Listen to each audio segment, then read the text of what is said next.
تاریخ گواهی می‌دهد که عاشورا نخواهد مرد. تاریخ شهادت می‌دهد که کربلا همچون جغرافیای وجدان‌های بیدار در گوشه گوشه پهناور دنیا ادامه خواهد یافت.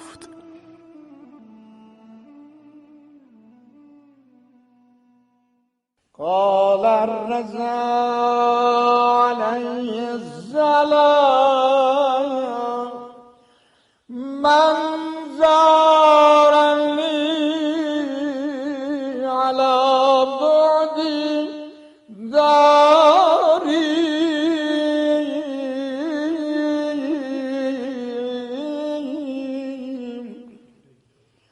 اتیت یوم القیامت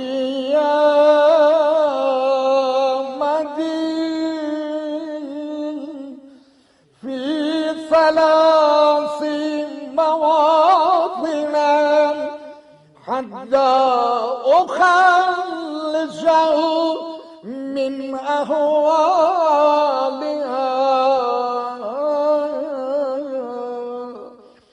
آقا جانم چشم طمع ز سفره اغیار بستم، چشم طمع ز سفره اغیار بستم، محتاج یک نگاه کریمانه تو. الهی قلبی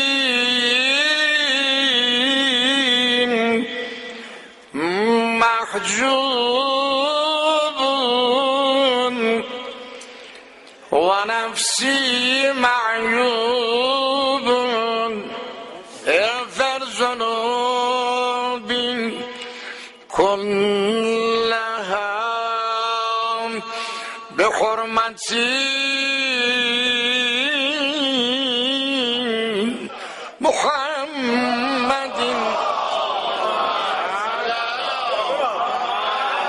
وآل محمد فأين رجائي. مرسخانی یکی از شیوه‌های سخت و سنگین در اجرای مداحی است که هر کس توان اجرای آن را ندارد.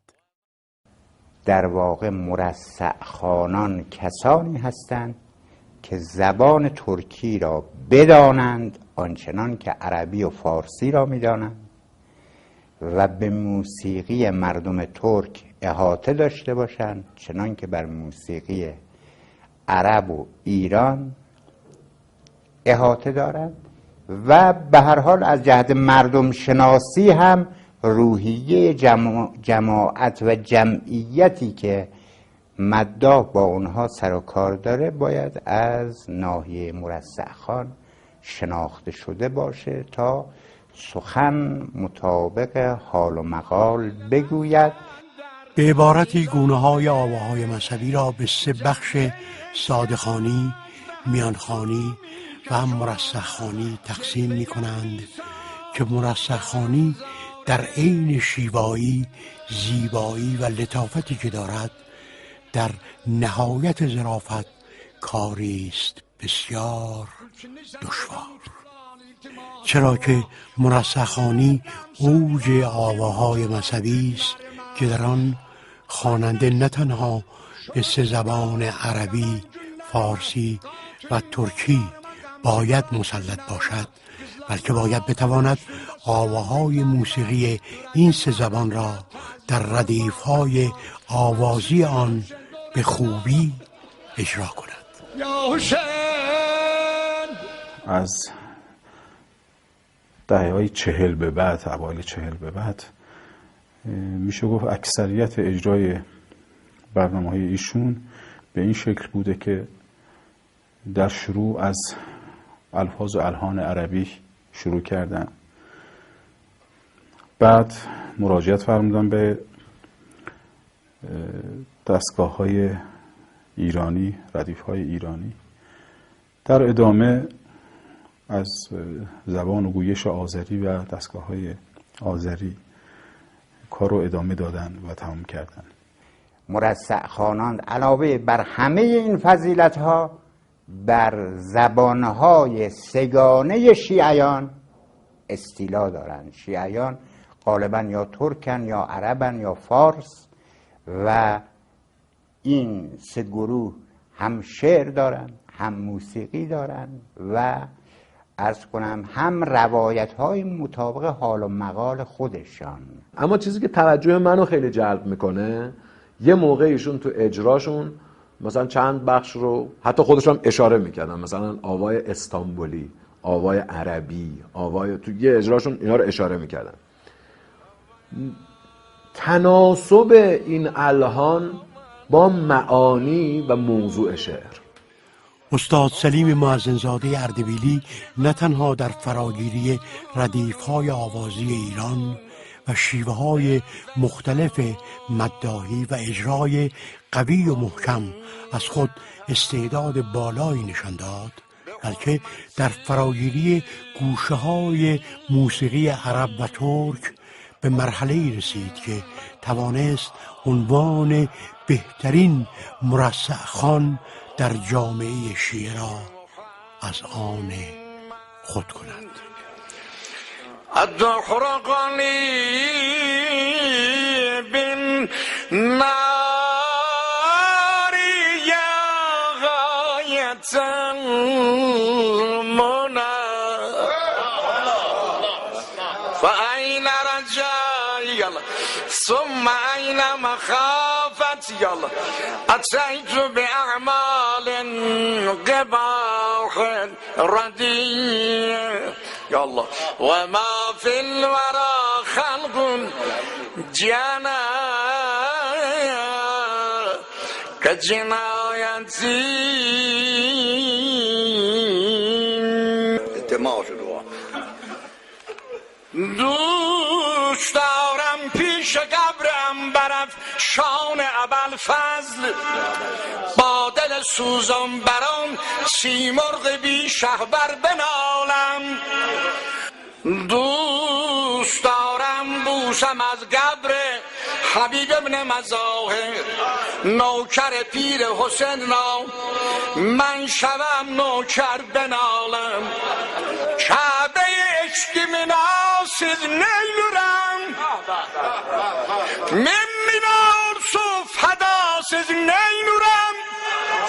کعبه عشق مناسز نیلورم من منار سون فداسز نیلورم. گر جهان ورسلر یک سر منم من جهان کربلا سز نیلورم.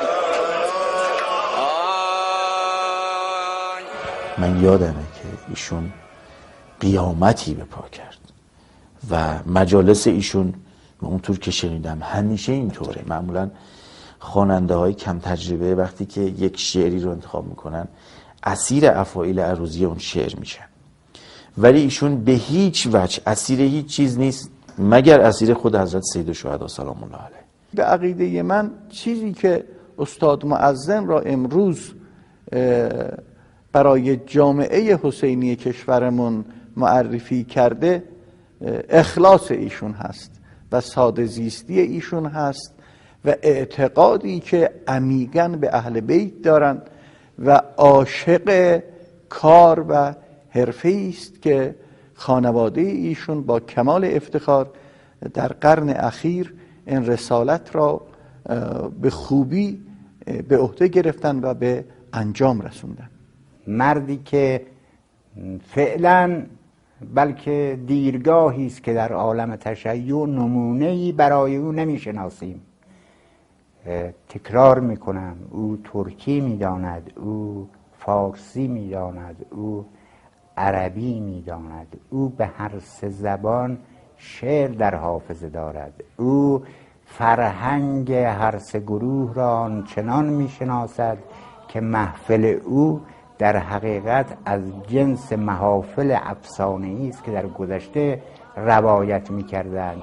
یا رسول سلام علیک یا نبی سلام علیک یا حبیب سلام علیک صلوات الله علیک یا نبی سلام علیک یا رسول سلام علیک یا نبی سلام علیک یا حبیب یا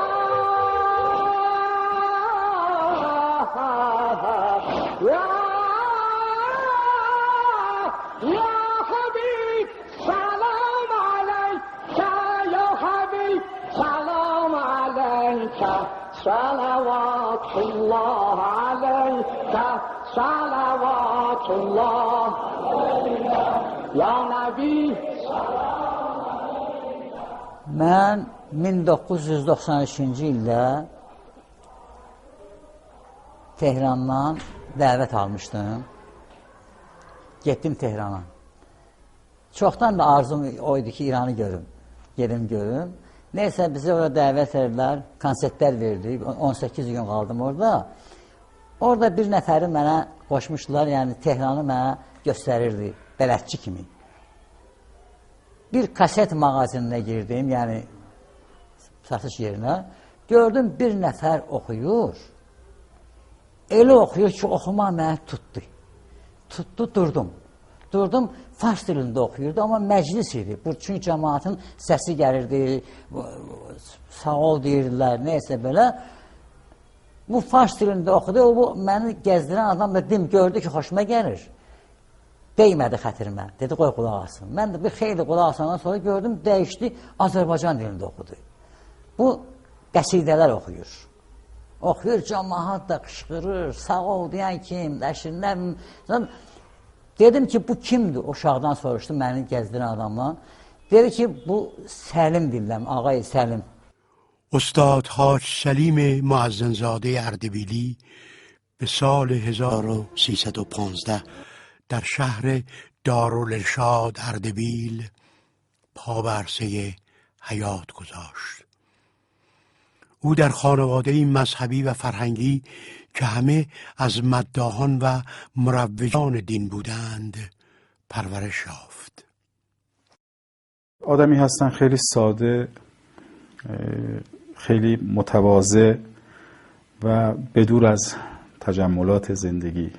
در هر بره از زمان، در مقاطع مختلف زمانی کارهای ایشون رو اگه بررسی بکنید حتما یک نوآوری شما در کارهای ایشون میبینید، هم از نظر ساختار و هم از نظر انتخاب الهام و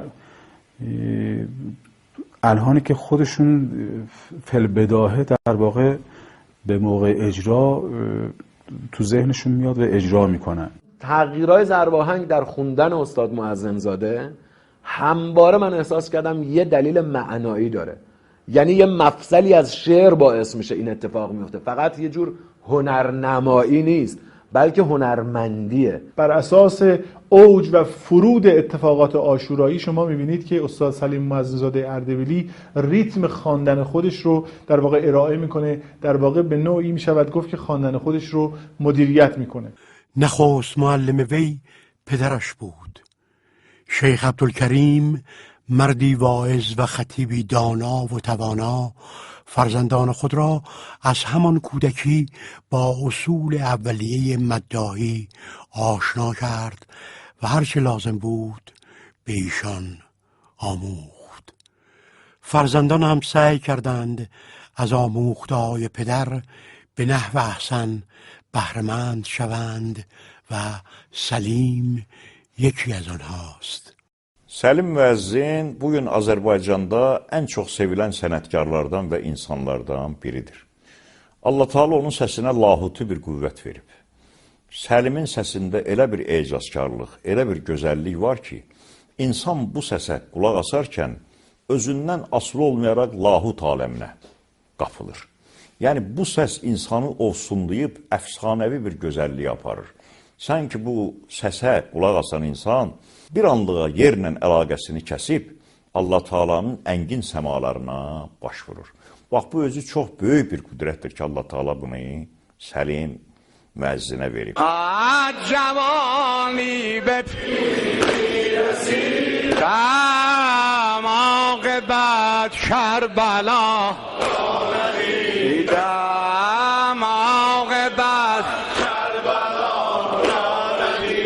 لطف کن ای خدای قدیرم لطف کن ای خدای قدیرم کربلا را ببینم بمیرم کربلا را ببینم بمیرم از جوانی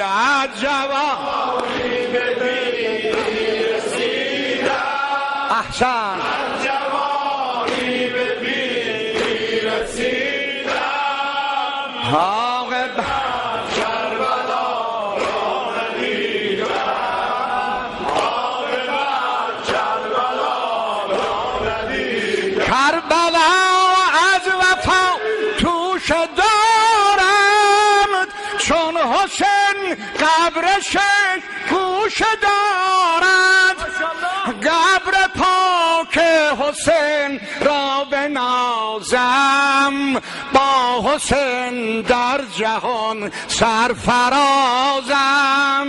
جدی الدن خدا یا جوانی ترکی ای فلا görmedi کربلانی ای فلا görmedi کربلانی جدی الدن خدا یا جدی الدن خدا یا جوان ay saçma kurban gitti al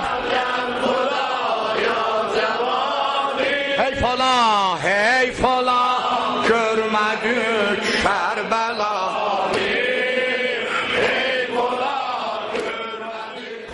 Biz Şimali Azərbaycan xalqı Səlim müəzzini çox gözəl tanıyırıq.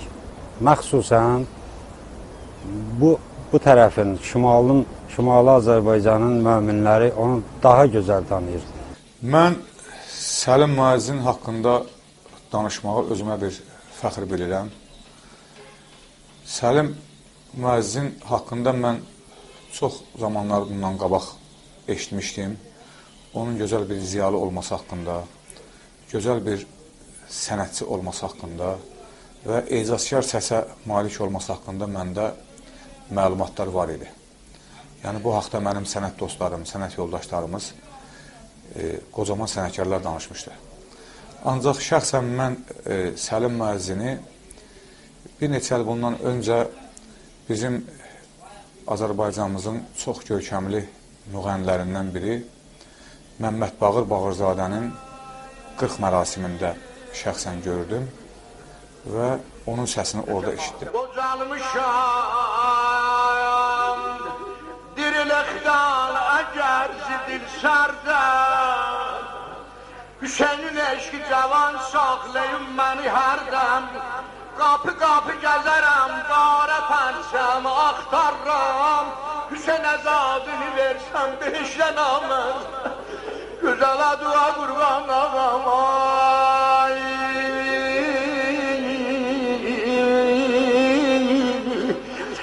Qəmim qəm üstə Gəlir qəmliyəm, qəm aşığıyəm Ağalar aşığam, qapı qapı gəzərəm Bəzmi matəm aşığıyəm 3 ay baharı verir Bülbülə Gülüstan'da Aşıqan ha 3 ay baharı verir Bülbülə Gülüstan'da Mən 11 ay gözü yaşlı Məhərrəm aşığıyam Adua qurban Hüseyin ay Bu vüsعت ilə بزرگترین محله اردبیل به نام تبر نخستین جایی است که سلیم خواندن را در آنجا شروع کرد.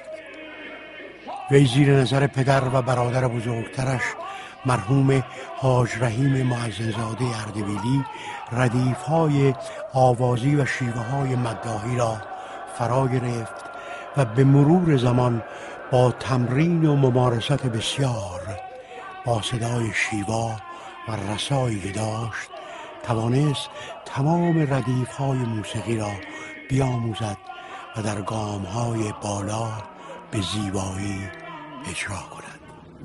چرخ سرگردان ز خونین روزگار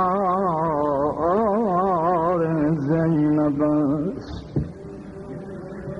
دیده عالم ز مهنت اشکبار زینب است. چرخ سرگردان ز خونین روزگار زینب است. شبروان آسمان انگشت حیرت بر دهن زن همین بیتوتی شبهای تار زینب است.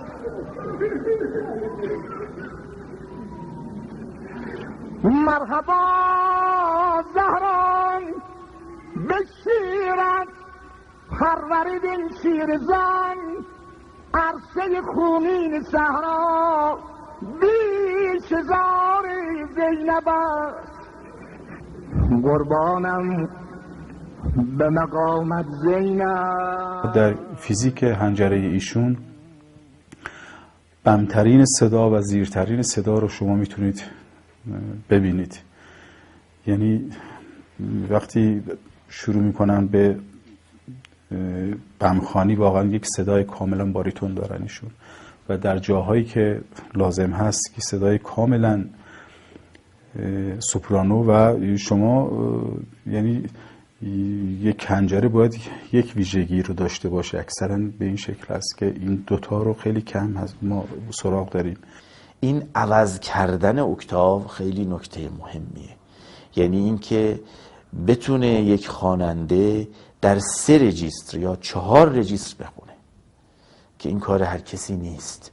یعنی در عین اینکه داره بم میخونه ناگهان به ذهنش بیاد اوج بخونه، بعد باز همون بمی رو که میخونده 1 اکتاو پایینتر از اون بخونه و بعد ریتم ها رو عوض کنه، ملودی ها رو عوض کنه، شعر رو عوض کنه و همه حول یک محور باشه.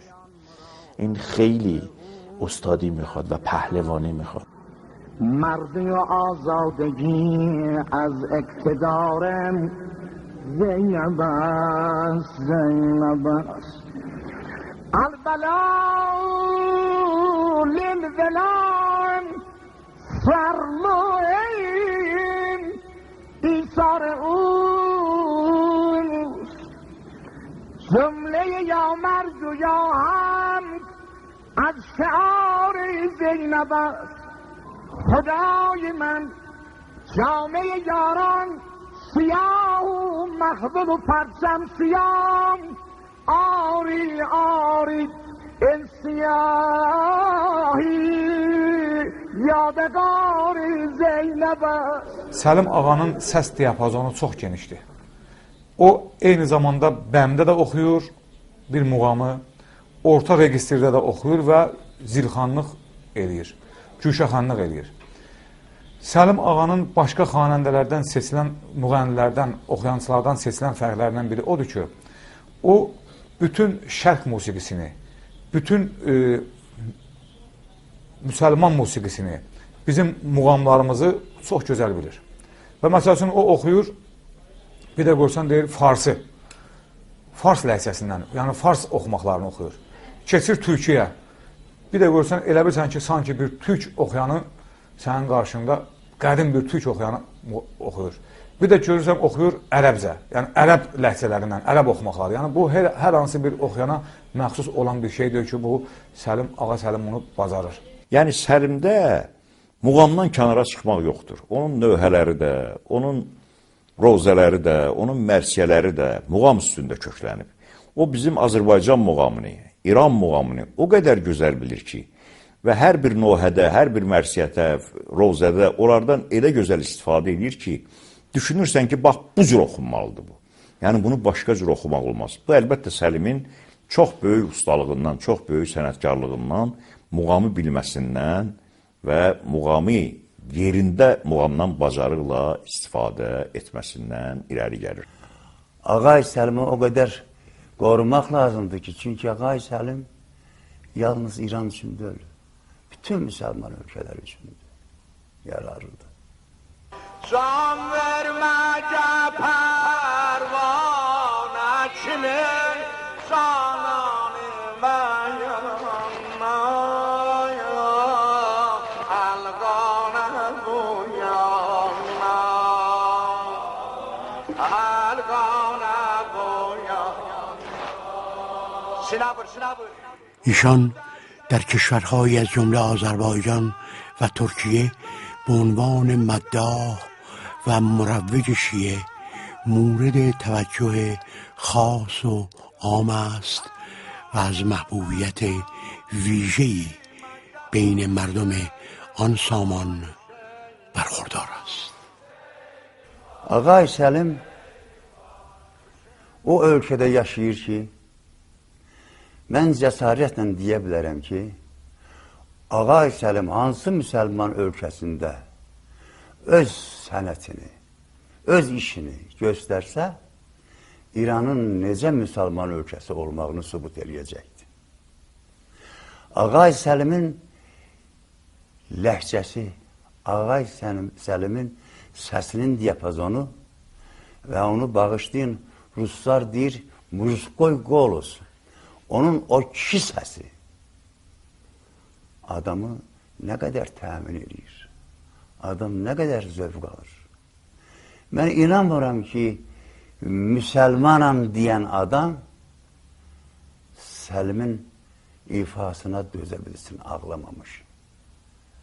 Çünki həm məntiqi, musiqi məntiqi, həm söz məntiqi. اونهایی که هم امروز او را در سنین بالا میشناسند میدانند که این موهبت خدای تعالی نسبت به خادمی و مبلغی صمیمی است که این گونه صدا و ساحت مداحی رو محترم نگاه داشته، چنان که در آن سوی عرس آنقدر ارجمند است که گاهی شگفت زده میشیم. Şərq musiqisi, İran muğamı, Azərbaycan muğamı tükənməz bir dəryadır. Və hərə bu dəryadan bir qətirə, bir çömçə götürüb. Mən beləsə bilirəm ki, Səlim müəzzin bu dəryadan çox böyük pay götürüb. Yəni, Azərbaycan muğamlarını, İran muğam yollarını, nəfəslərini gözəl bilən bu insan öz mərsiyələrində, rövzələrində, növhələrində elə boğazlar, elə xallar, elə həncərələr işlədir ki, insan heyran qalır ki, Xudaya, belə də sənətkarlıq olar, belə də ustalıq olar, belə də gözəl səs olar. Allah Teala ona həm səs gözəlliyin verib, həm də səsdən məharətlə istifadə eləmək bacarığını verib. خدایا از برای اطلاع نهضت قرآن هر آنچه بر حسینم کرده ای تقدیر باشد خدایا از برای اهتزاز پرچم توحید به اعوان و به انصارم حسینم جان فشان باشد خدایا بر حسینم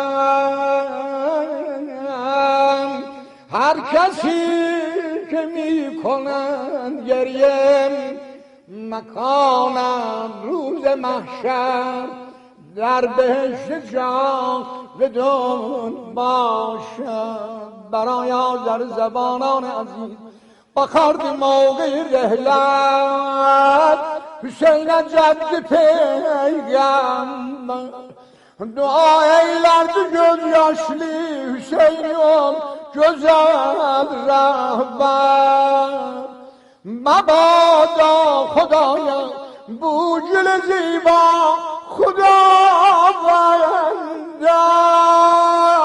khazan görsün Mabada bu gülün gunçaya dodağı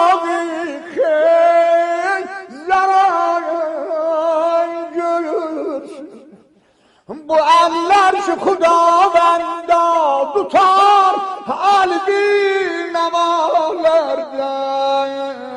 مبادا bu şahiyenler cefayı sarban.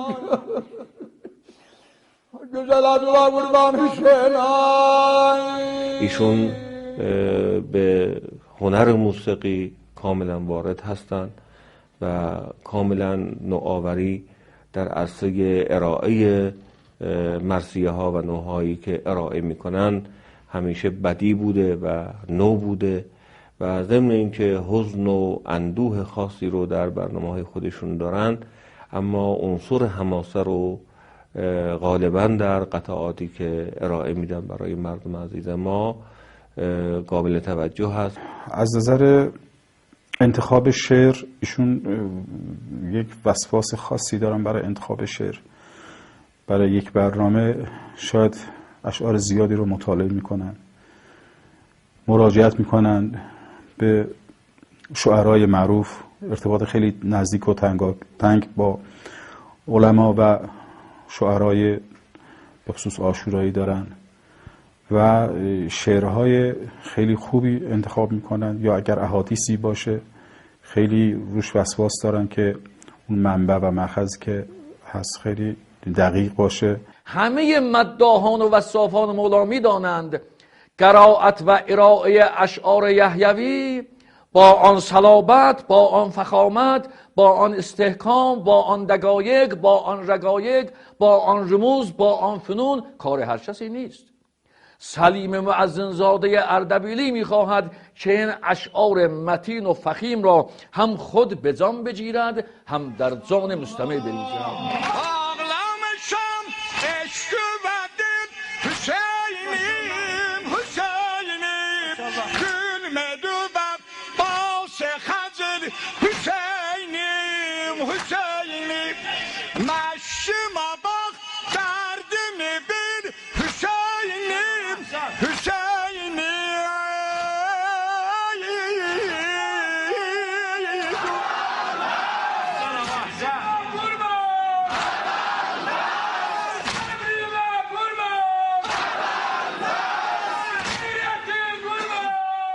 کسانی که اینجوری تونستن تا قلب مردم رسوخ بکنن، این ادب اولیه رو ابتدا خودشون مؤدبن بهش، بعد این مؤدب به ادب بودن از کلامشون میتراوه روی مخاطب هم همین اثر رو میگذاره. به نظر من فقط اینجوری نیست که ما از شعر میرسیم به آوا و لحن، یه چیز بزرگ، یه حلقه واسط بزرگ، اونم قلب اون کسی است که داره این رو عرضه میکنه.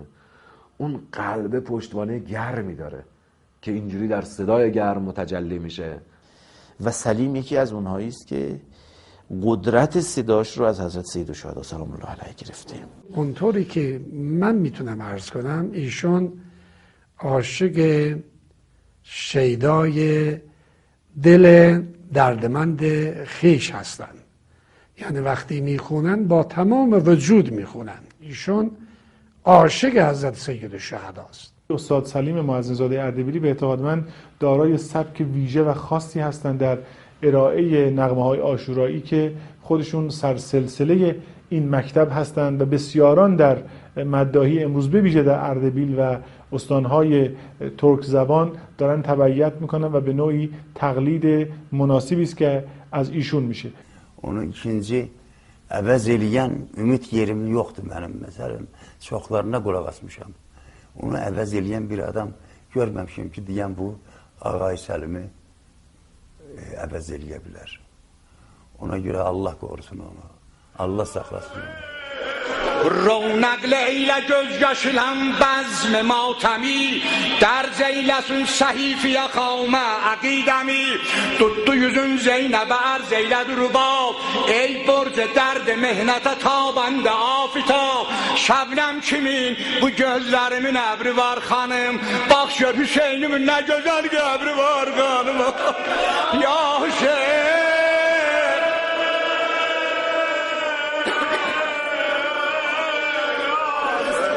payine padan ekberin ətrini alır Hüseyin, almış qucağa əskərə lay lay çalır Hüseyin, almış qucağa əskərə lay lay çalır Hüseyin, etmiş yaralı sinəni gəhvara tərp edir, yoxdur anası əskərə dil açmağır.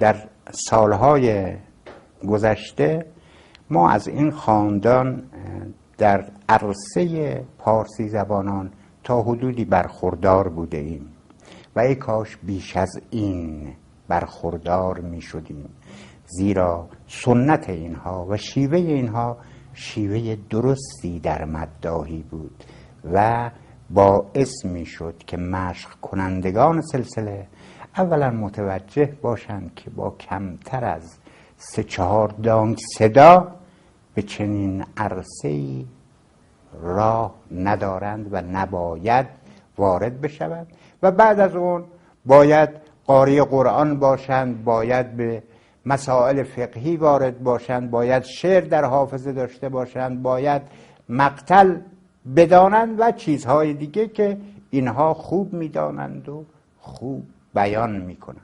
Amma qismət oldu mənə, çox şükür olsun Allaha ki, Səlim, Ağay Səlim özü gəldi Azərbaycana, Bakıya. Burada 2 məclisdə mən onu gördüm. Oxudu, səs həmən səs, gözəllik həmən gözəllik, ustalıq həmən ustalıq. Mən çox sevindim ki, Ağay Səlimlə yaxından tanış oldum və onun sənətinə, onun özünü gördüm, sənətinə.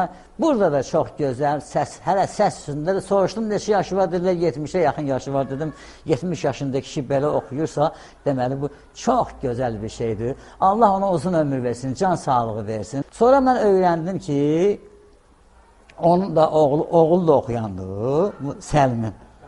Hə, Vədud. Beşno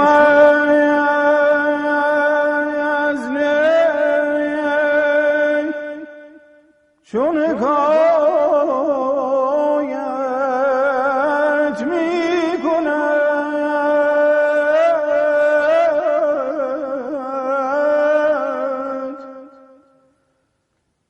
و از جدایی آشکایت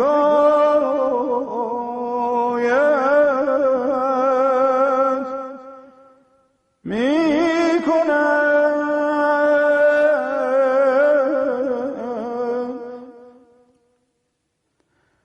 از نیستان تا مرا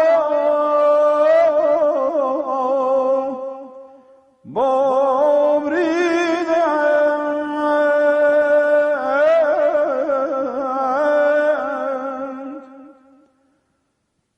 از زفیرم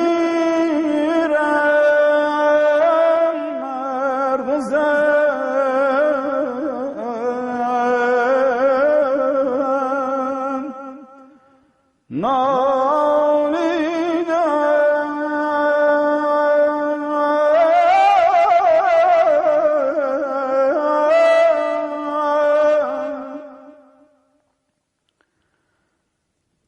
سینه خواهم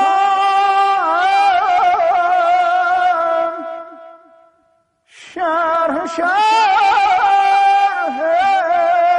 از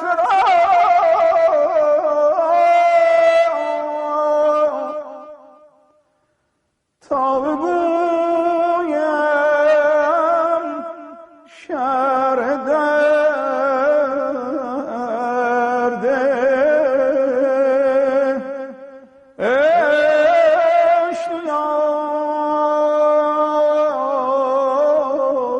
پیکر مراسیخوانی اردبیل رو به 3 عنصر می شود تقسیم کرد. ابتدا خود شاعره، مرحله دوم شعر هست، مرحله سوم نوحه خوان هست به زبان خودمون. و اگر این 3 عنصر درست بتونن با هم همخوانی داشته باشن، نتیجهش و خروجیش میشه کارهایی که همچون استاد سلیم مؤذنزاده اردبیلی اجرا میکنن و اجرا کردن. فاطمه bugün ata azasını tökür sereş çeşmini hanım Hasan balasına deyir yürekten cehi atam vay solan dodağı Hasan balasına. طیب الله انفاسه. خداوند نفس ایشان را، حنظله طلایی ایشان را تا عمر دارن از ایشون نگیره. خدا انشالله ایشون رو سلامت بداره و توفیقات ایشون رو روز افزون کنه و جناب سلیم مؤذن زاده رو نفسش رو هر روز گرمتر کنه و عمر طولانی به ایشون بده که مردم ایران و مردم ترک زبان و مردم عرب زبان و همه شیعیان جهان از صدای داوودی ایشون استفاده کنه. Miraneden nazlı balam, miraneden nazlı balam, can verdi geldi, can verdi. Kulağız. استاد سلیم مؤذن زاده اردبیلی به حق یکی از مفاخر مداحی نه تنها اردبیل و نه تنها ایران که جهان اسلام است. او از چهره‌های ماندگار و نامدار همیشه تاریخ مداحی است که حمیت و آوازش در جهان شنیده می شود.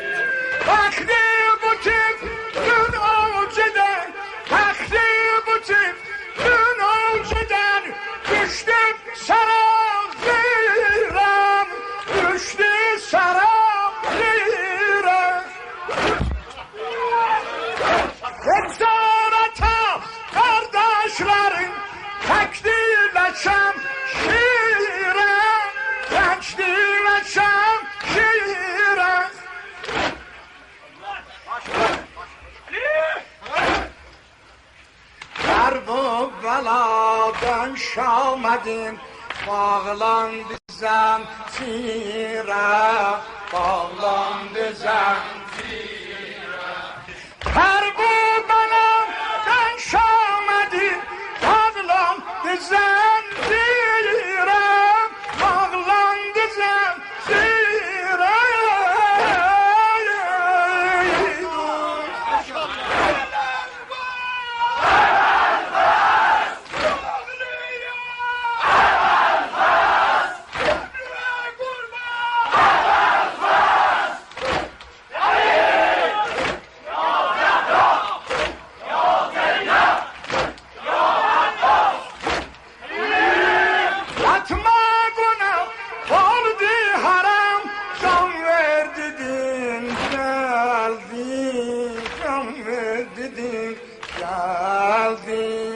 Yatmağına oldu haram, sen ver dedin geldi, sen ver dedin geldi.